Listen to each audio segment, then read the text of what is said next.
সাবধান, মানুষ মারা যাওয়ার পরে ভুলেও এই 5টি কাজ কখনো করবেন না। যদি করেন মৃত ব্যক্তির আত্মা কষ্ট পায় এবং কবরের মধ্যে আযাব হয়।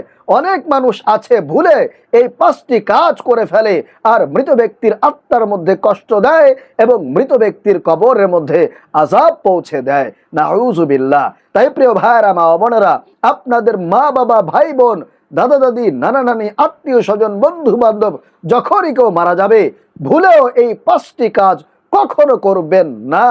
করবেন তো তাদের আত্মা কষ্ট পাবে এবং কবরের মধ্যে আযাব পৌঁছে যাবে। তাহলে আসুন আমরা জেনে নেই এই গুরুত্বপূর্ণ 5টি কাজ সম্পর্কে। 1 নম্বরে, অনেক সময় মৃত ব্যক্তিকে দেরি করে, লেট করে কাফন দাফন করানো হয়। এটা ঠিক নয়।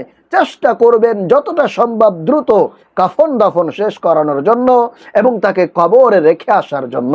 দেখা যায় অনেক সময় ছেলে মেয়েরা বাহিরে থাকে, বিদেশে থাকে, ফোন করে বলে আমার মাকে দাফন করিও না, আমার বাবাকে দাফন করিও না, আমি আসতেছি, আমি শেষ দেখাটা দেখতে চাই, আমি বিমানের টিকিট কেটেছি, আমি জানাজায় শরীক হতে চাই।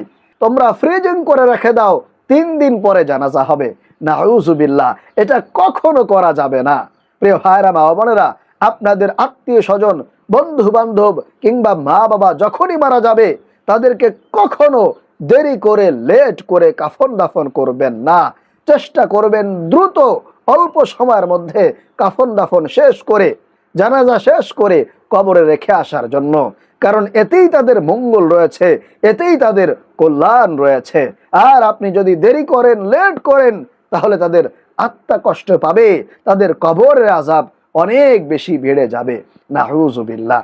প্রিয় ভাইরা, মা ও বোনেরা, এই পৃথিবীতে আমরা হাজার রকম চেষ্টা করেও তাদেরকে কিন্তু এক মুহূর্ত পৃথিবীতে রাখতে পারবো না।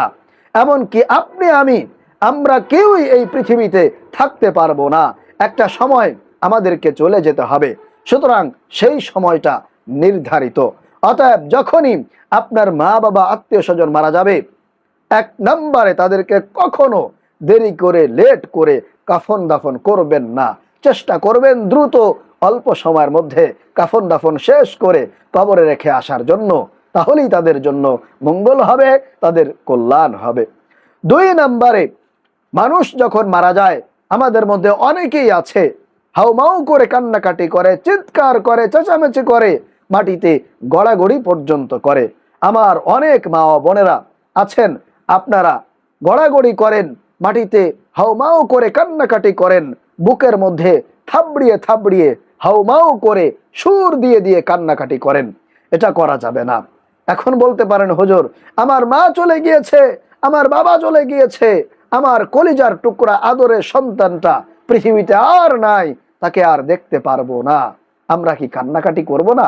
অবশ্যই কান্নাকাটি করবেন প্রিয় ভাইয়েরা, মা ও বোনেরা।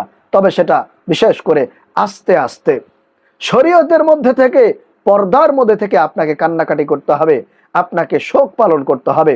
আপনি যদি বুকের মধ্যে থাবড়িয়ে থাবড়িয়ে কান্নাকাটি করেন, চিৎকার করেন, চেঁচামেচি করেন, হাউমাউ করেন, তাহলে এটা আপনার জন্য অনুচিত, এটা নাজায়েজ, এটা শরীয়ত কখনোই আপনাকে সাপোর্ট করবে না।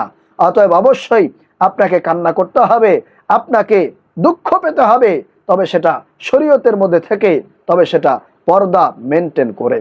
প্রিয় ভাইরা, মা বোনেরা, তাহলে 2 নম্বরে, যখনই কোনো আত্মীয় স্বজন মারা যাবে অবশ্যই আমাদেরকে ধৈর্য ধারণ করতে হবে, তাদের জন্য দোয়া কালাম করতে হবে, কোরআন তেলাওয়াতের মধ্য দিয়ে তাদের জন্য বিশেষভাবে আল্লাহর কাছে ক্ষমা চাইতে হবে। তাহলেই তাদের জন্য শান্তি বয়ে আনবে, তাদের কবরের আযাব কমে যাবে। আর যদি আপনি কান্নাকাটি করেন, চিৎকার করেন, তাহলে তাদের আত্মা কষ্ট পাবে, তাদের কবরের মধ্যে আযাব পৌঁছে যাবে। এজন্য 2 নম্বরে কখনো চিৎকার করে, চেঁচামেচি করে, মাটির মধ্যে থাবড়িয়ে থাবড়িয়ে আপনারা কান্নাকাটি করবেন না। এরপরে 3 নম্বরে, মৃত ব্যক্তি মৃত্যুর পূর্বে যে ওসিয়তগুলো তার আত্মীয় স্বজনদের কাছে করে যায়, সেই ওসিয়তগুলো পূরণ করা। ছেলে মেয়ের দায়িত্ব হলো, কর্তব্য হলো মৃত ব্যক্তির শেষ ওসিয়ত সেগুলো পূরণ করা। অনেক সময় দেখা যায় মৃত ব্যক্তি ওসিয়ত করে যায়, আমার অমুক জায়গাটা বিক্রি করে মাদ্রাসায় দিয়ে দিও, মসজিদে দিয়ে দিও, অথবা ওই জমিতে একটা মাদ্রাসা বানাবা, একটা মসজিদ বানাবা। কারণ আমার অনেক জায়গা জমি তোমাদেরকে দিয়ে গিয়েছি, সুতরাং এই জায়গাটায় একটা মসজিদ তৈরি করবা, একটা মাদ্রাসা তৈরি করবা। এমন অনেক ওসিয়ত কিন্তু মৃত ব্যক্তি তাদের আত্মীয় স্বজনদের কাছে করে যেতে পারে। অতএব সেই সময় তাদের দায়িত্ব হলো, কর্তব্য হলো মৃত ব্যক্তির এই ওসিয়তগুলো পূরণ করা। তবে সেটা অবশ্যই হালাল হতে হবে, হারাম কোনো ওসিয়ত কিন্তু পালন করা জরুরি না। প্রিয় ভাইরা, মা বোনেরা, তাহলে 3 নম্বরে অবশ্যই মৃত ব্যক্তি যদি কোনো জায়েজ ওসিয়ত করে যায়, সেই ওসিয়তগুলো আপনাদেরকে পূরণ করতে হবে, যদি সামর্থ্য থাকে, যদি তৌফিক থাকে। এরপরে 4 নম্বরে মানুষ যখন অল্প বয়সে মৃত্যুবরণ করে, তখন অকালে মৃত্যুবরণ করেছে বলে এই কথাটা বলা হয়। এই কথাটা একদমই বলা যাবে না, কারণ অকালে মৃত্যু বলতে কিছুই নেই।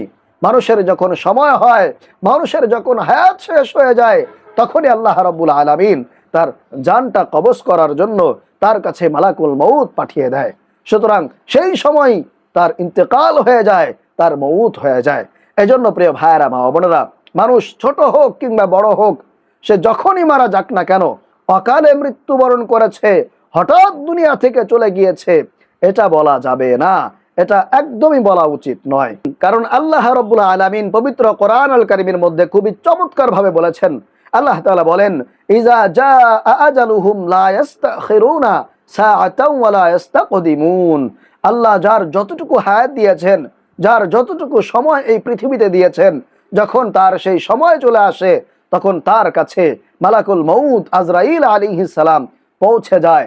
সে যেখানেই থাকুক না কেন, পৃথিবীর যে কোনো প্রান্তে আপনি তখন থাকেন না কেন, মালাকুল মউত আপনাকে ধরে ফেলবে, আপনার জানটাকে কিন্তু কবজ করে ফেলবে, আপনার মৃত্যু হয়ে যাবে।